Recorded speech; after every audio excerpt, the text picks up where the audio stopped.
Yeah, I put my dad in the street against a heavyweight. I've gone back to the dad. I've punched him a few more times. 5 blokes outside my front door. Can you come and help One me? hell of a fucking story, so stay tuned.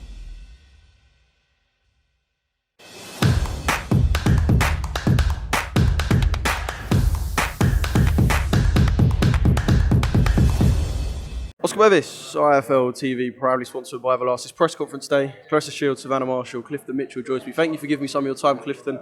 Just first off, how are we? I'm very good. Coming down here. I'm on a security mission today.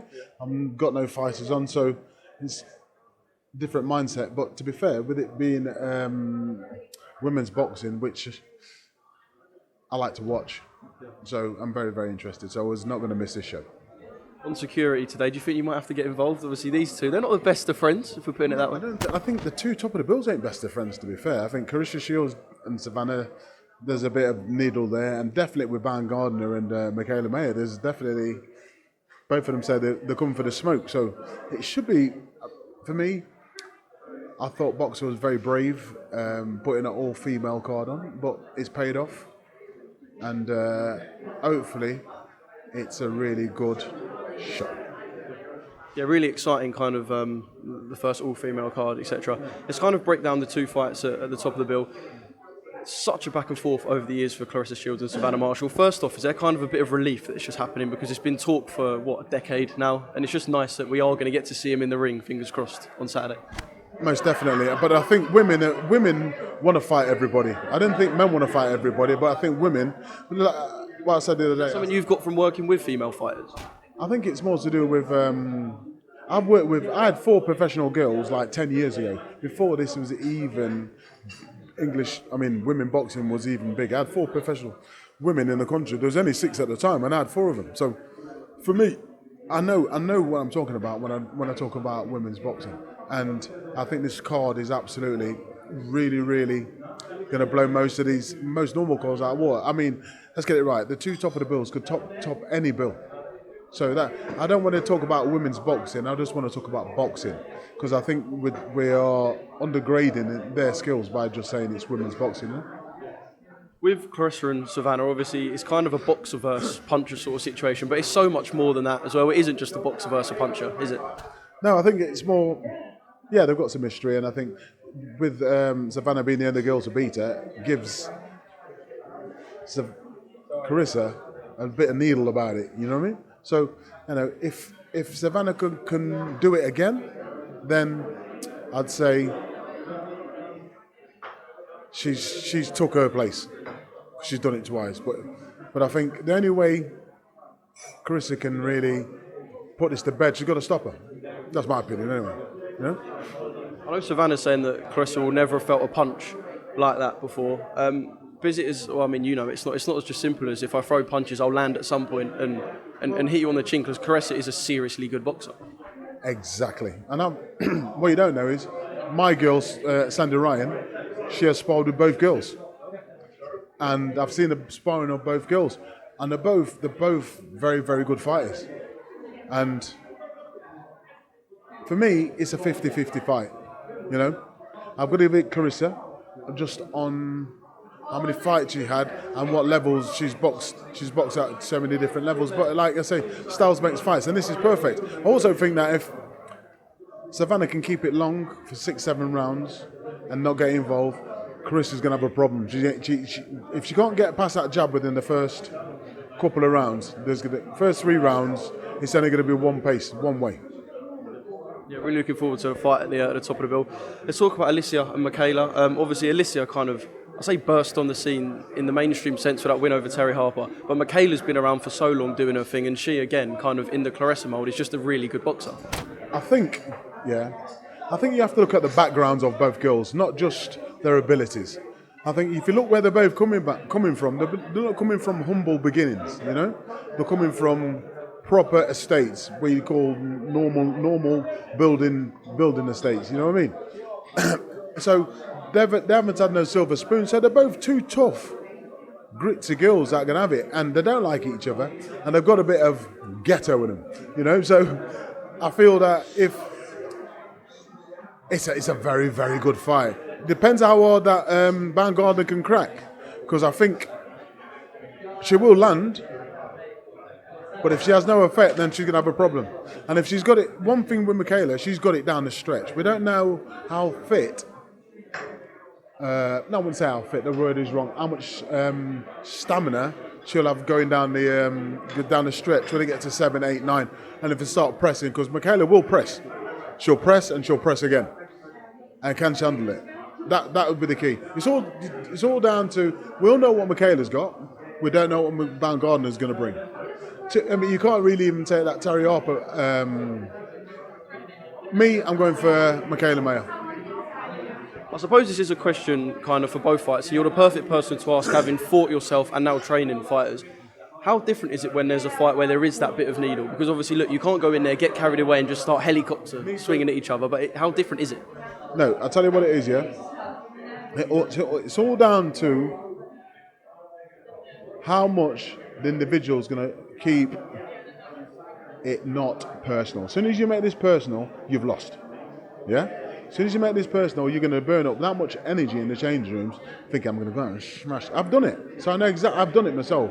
So you have to take this personal, take it like a sparring match.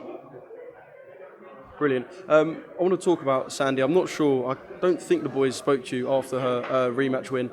Yeah, really good performance and kind of put a few doubters to bed, didn't she? Listen, Sandy Ryan's, for me, one of the best girls in the world. One of the best, by far. I mean, listen, you've got Erika Farias that probably did her the best favour in her life by showing her that you can't cut corners. She come back and schooled her. I mean, for me, it was a landslide. If Farias won 3 rounds, she won 3 rounds. Understand? But I will say to you that Erika Farias is a world-class fighter. And it says, two-time world champion, only ever lost a world champion. Sandy's the first girl to beat her that's not been a world champion. And beat her easily for me. And it shows you if you work hard and do the things right, you can get your results. But also, the best thing about it was she didn't blame anybody. She didn't blame nobody. She said, I know, cut corners, I shouldn't have done this. And she could quite easily, because loads of people were saying to him, your management shouldn't have put you in there, your trainer's no good and this and that. But, you know, like I said, look at yourself first. If you've done it all right and you lose, listen, revision is training. That's your revision, yeah? You train in the gym. That's what your vision. Do everything in your vision. And if you do enough revision, then you should pass the exam. You don't know what's an exam paper till you turn it over, but you should win. Yeah? I was going to say, could male fighters, female fighters, even people outside of boxing in general life kind of learn a lot from the way Sandy took kind of the setback? Because we've seen it all before, fighters who, there's kind of a bitterness in defeat. Obviously, look, we know how hard the defeat hit her. She's open in saying that. But can people learn a lot from the fact that she just went, you know what, fuck it, we go again, we build, and then this is the outcome now? I think, you know, you can get built up in all this media, in all this circus, yeah, you can get built up in it, yeah? And you can start thinking, oh yeah, I don't have to do this, I don't have to do that, which she did. Listen, I'm telling you, it was nothing to do with her training, her attitude to train. But when you leave that, once you leave that gym door, it's down to you then, isn't it? So for me, I've got, she's took it on the chin, and she was in a very bad place, but she's come through it, and it shows if you do everything right, what can happen, you know?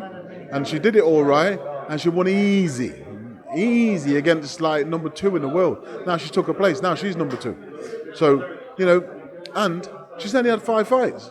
All these girls that are boxing have had 20 odd fights. So, you know, there's other fighters in there. I've got other fighters as well, which are not getting a chance. But, you know, people like Harry Scarf ain't getting a chance. Nobody wants a piece of him.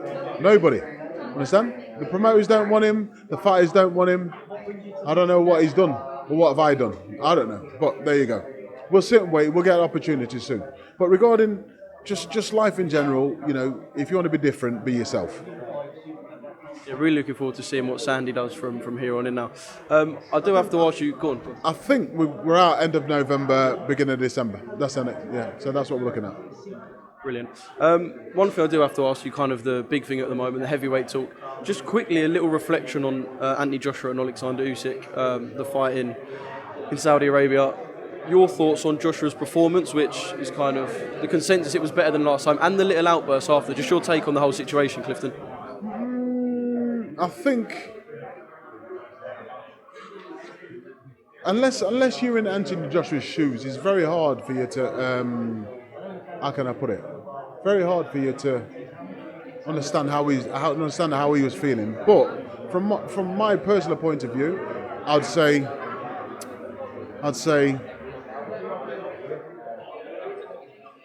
maybe he shouldn't have got back in the ring after he got out, in hindsight. But at the end of the day, he's his own man. He's an 18-stone monster. Who's going to stop him from getting back in the ring? It's easy to say his team should stop him, but yeah. Should have stopped him. Hey, I took a punch for him. Listen, it would have been embarrassing for him to be fighting outside the ring with his staff trying to get him in the change room. More embarrassing, or just as embarrassing as he did when he got inside. But I'll say the fight, I thought he did better, but I feel that he didn't really do. For me, he did better. He just carried on from round 12 to round 13, but it was virtually the same fight, And I think his problem was, how can I put it? Wrong tactics for me. Just my personal opinion. If you have to stop to punch, you're not going to beat Usyk. You're not going to beat him. If you have to stop to punch, you've got to move your feet and punch at the same time. Anthony Joshua, listen to what I'm telling you. Move your feet when you're punching, and you have more chance of beating him. You needed more of a kid that would give you better feet rather than. I mean, he did better because he held his hands up when he stayed nice and tight, and I'm not taking nothing away from Josh. And I'm not saying that's the only way that you can beat him, but that is probably the best way for me. So you're not of kind of the belief that after the two fights, Anthony Joshua has just been beaten by a better man, and there's kind of no way for Joshua to nullify Usyk. There is a way that Joshua could beat Usyk. Yeah, Tyson Fury will show him how to do it. He will. Listen, you've got to move your feet. Understand? You've got to move your feet. And that type of fight. It's all right boxing and kids that stand still. Them kids that move, you're going to move your feet with them. Because if you don't move your feet, you're going to be getting. Because every time he planted, Usyk moved. He either moved his feet or moved his head. Understand? Now, move your feet, Anthony. You've got to move your feet. You've got to move your feet. And move your feet into range. But like I said to you, Usyk's been boxing since he's been 7 or 8. Anthony started boxing when he was 19. And it's like somebody playing football for the age of 6 and somebody starting at the age of 19. Some kids have just got better. And you know what? Sometimes you just have to be honest with yourself. If the kid's better than you, he's better than you. But I do believe that if he used a different attitude and had different tactics, he might have had a bit more success. But everybody's can say that after the fight, can't we? You understand? But I do believe that you need feet. And he should have. I think that his team should have realised that. Just one more thing from me for Anthony Joshua off the back of these 2 defeats. I know there's a lot of talk now of potentially the Fury fight, and Fury's put that 60-40 offer publicly. If you're Anthony Joshua's team, do you jump into the Fury fight now because of genuinely how big the fight is? No, I wouldn't. I don't need. I think Joshua just needs something a little bit more. Listen, if he wants to cash out, jump in that fight. But if he really feels like he's got a chance in the division to go back and retain his titles, I'd dress back, have a fight, box a Dylan White, and then maybe go for it. Or I won't go for not because I don't think he can win, but I really feel that he needs to find his style, get back to his happy place. I think I'd take. Everybody says, box in November or box in December. I'd maybe, but I wouldn't be boxing Tyson Fury. Not now. I'm not saying he can't beat Tyson. I'm not saying he can beat him. But I will say to you, not now. Not after that performance. I think he needs to go back to the drawing board again and just go back and find his happy place. Brilliant, Clifton. Thank you for giving me some of your time. It's a pleasure. Top man. Appreciate it. Cheers. One Nation all day long.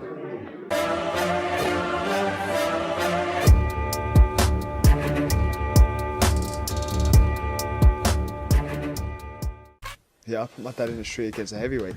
I've gone back to the dad. I've punched him a few more There's 5 times. blokes outside my front door. Can you come and help One me? hell of a fucking story, so stay tuned.